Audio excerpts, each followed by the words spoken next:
My name's Dr. Nasar Meer. I'm a reader in Comparative Social Policy and Citizenship at Strathclyde University, and I look at how citizenship regimes develop, change over time, and especially how they try to reconcile unity with diversity.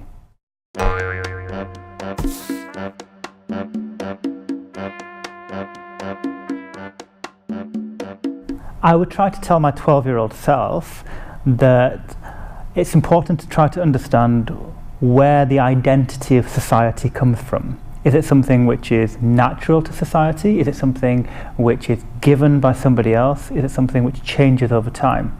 The way in which we tell that story and try to understand these things require a degree of historical analysis, require a degree of understanding of the prevailing politics, and also the way in which people themselves think about who they are and who they want to be.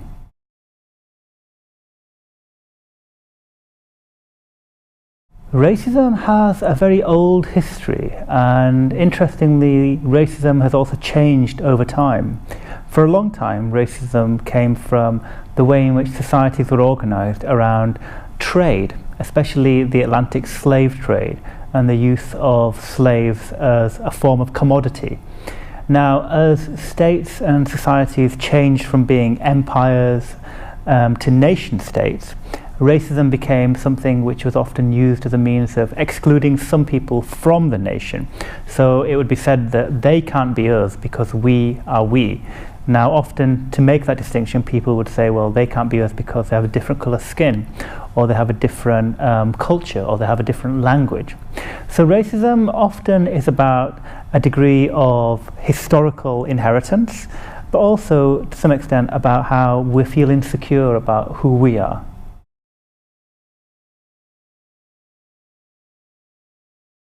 Broadly, I would say that in the UK, as in Western Europe, people have become more educated about the issue of racism.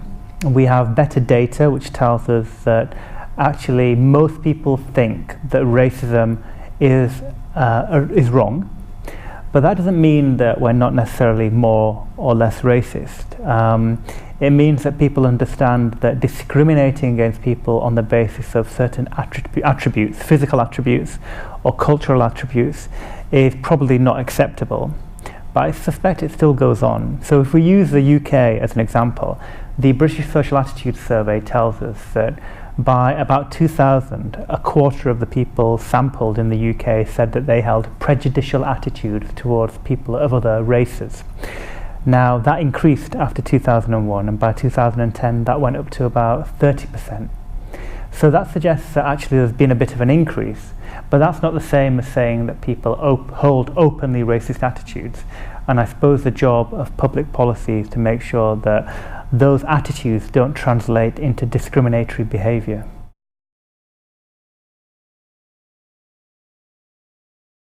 The national identities change over time.